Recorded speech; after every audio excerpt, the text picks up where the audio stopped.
Boa tarde, amigos. Esse aqui é o Cyber Talks do dia 26 de março de 2019. A nossa entrevista de hoje é com o especialista em segurança da informação, Renato Borbola. O Renato fez uma pesquisa muito peculiar. Ele juntou mais de 200 mil pares de logins e senhas que vazaram e analisou tudo que está contido ali, especialmente a qualidade das senhas que se encontram nesses lotes de credenciais vazadas. Renato, boa tarde. Boa tarde, Paulo. Tudo bom? Tudo bem? Tudo bem. Obrigado por nos atender nessa entrevista para o Cybersecurity, Renato. Eu que agradeço. Podia se apresentar para a gente depois começar a nossa entrevista. Claro. Olá, pessoal. Muito boa tarde. Meu nome é Renato Borbola. Trabalho como consultor de cibersegurança. Eu atuei já tanto como segurança ofensiva, Red Team, quanto hoje eu estou analisando e realizando pesquisas de Cyber Threat Intelligence, onde eu crio algumas investigações para conseguir mais informações, para a gente estar um passo à frente desses leaks, desses cybercrimes que vem acontecendo nos dias, Renato, você fez uma pesquisa que a gente aqui achou muito interessante. Eu queria que você contasse um pouquinho de como é que você trabalhou essa pesquisa, como é que você juntou os dados e como é que você planejou o teu estudo. Claro. Eu venho uns meses trabalhando nisso, Eu estava realizando algumas investigações e ao decorrer desses meses eu tenho um outro perfil, que é onde eu fico infiltrado, e com isso eu verifiquei que muitos sites da Deep Web, Dark Web, onde tem fóruns que eles trocam livremente credenciais e informações a ponto de troca assim, sem precisar um retorno financeiro, Alguns eles têm alguns leaks, alguns vazamentos que são reais e mais recentes, mas eles perdem pelo menos uma quantia em Bitcoin para estar vendendo isso.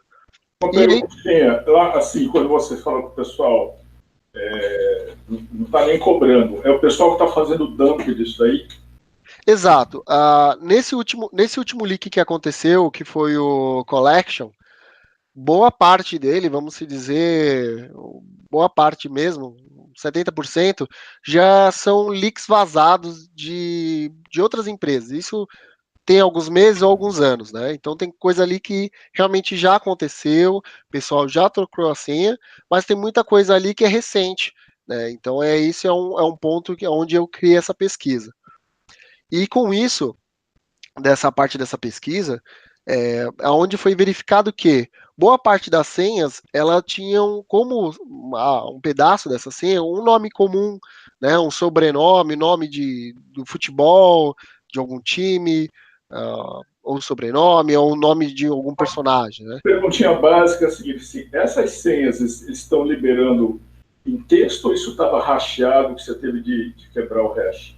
Não, a boa parte desses leaks que acaba chegando nas minhas mãos, ela vem em texto claro, ela já vem quebrada já.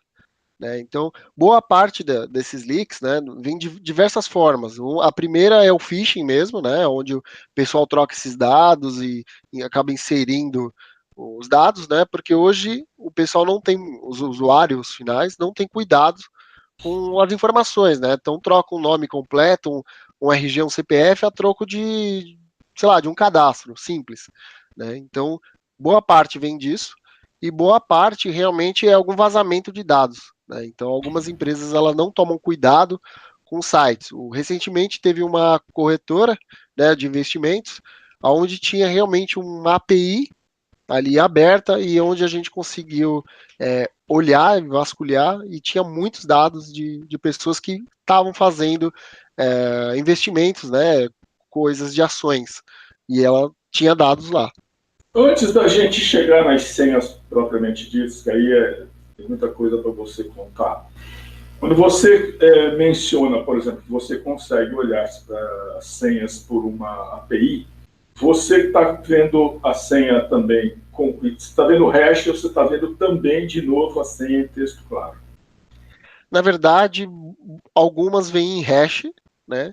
E outras vêm em texto claro. Recentemente, teve uma pesquisa que viram também que o Facebook guarda a senha dos usuários em texto claro. Boa parte das empresas não tem essa prática em codificar a senha, né, gerar aquela hash para estar guardando que caso aconteça um vazamento não consiga quebrar tão facilmente. Entendi. Quando você começou a olhar essas senhas, qual foi a primeira pergunta que você quis que elas te respondessem?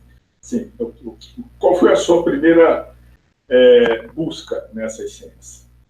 Na verdade, essas senhas com base, né, nessa minha pergunta é como é que ela chega tão fácil, né, na mão desses crackers, né, os criminosos, né, o tão poder que eles têm que a gente nem não imagina, né? Então, recentemente até teve uma investigação que eu fiz um site de um phishing, né, onde eu consegui olhar um diretório onde estava sendo gravadas as informações e tinha mais de 600 dados de pessoas ali em real time, pessoas que estavam colocando nome, endereço, cartão de crédito e tudo mais.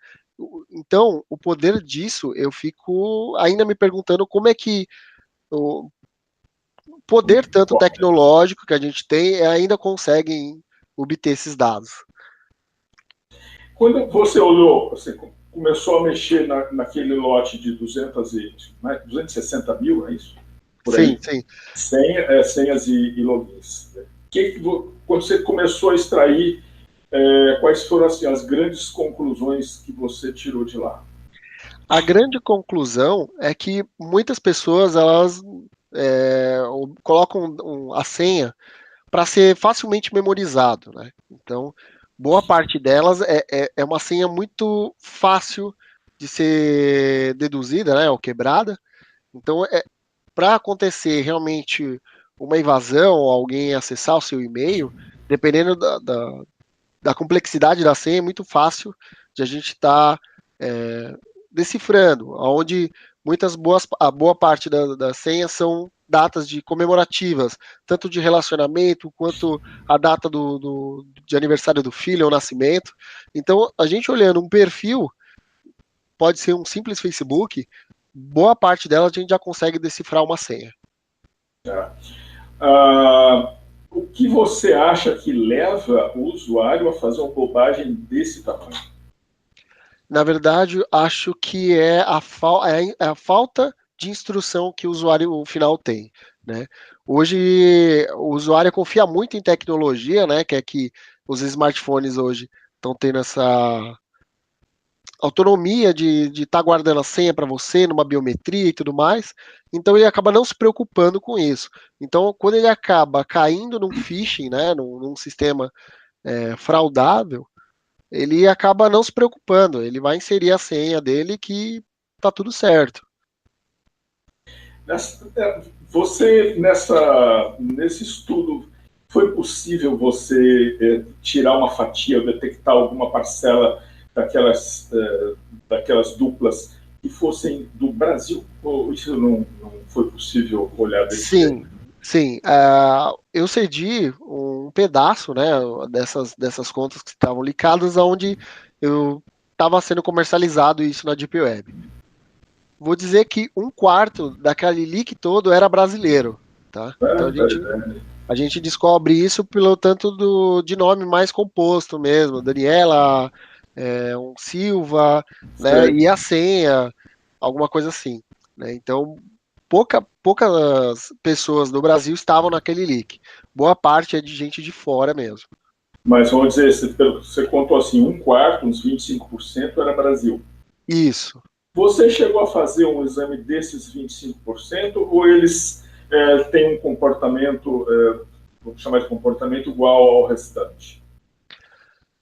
Eu ainda não, nessa análise eu ainda não fiz. Eu Tá? só obtive os dados. A gente fez uma análise mesmo, tanto da complexidade da senha, né? E aonde outra busca também que eu tento buscar é da onde isso veio, né? Então foi de um phishing, veio sei lá, de algum comprometimento de algum sistema corporativo que foi fraudado.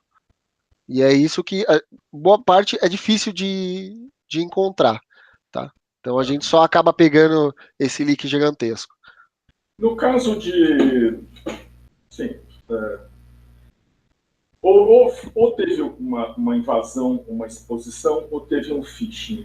Essas são as principais suposições de vocês, dos Sim, sim. especialistas, né? Por aí que vazou. Agora, no caso, tá bom, caiu lá a senha na mão do bandido. Agora, para o bandido utilizar, ele vai precisar usar esse login, essa senha em algum lugar. Sim. O que você poderia recomendar para o cara que teve a senha vazada, né? Dois fatores, o que mais poderia falar? A minha recomendação é que troque a senha pelo menos de 3 em 3 meses, né?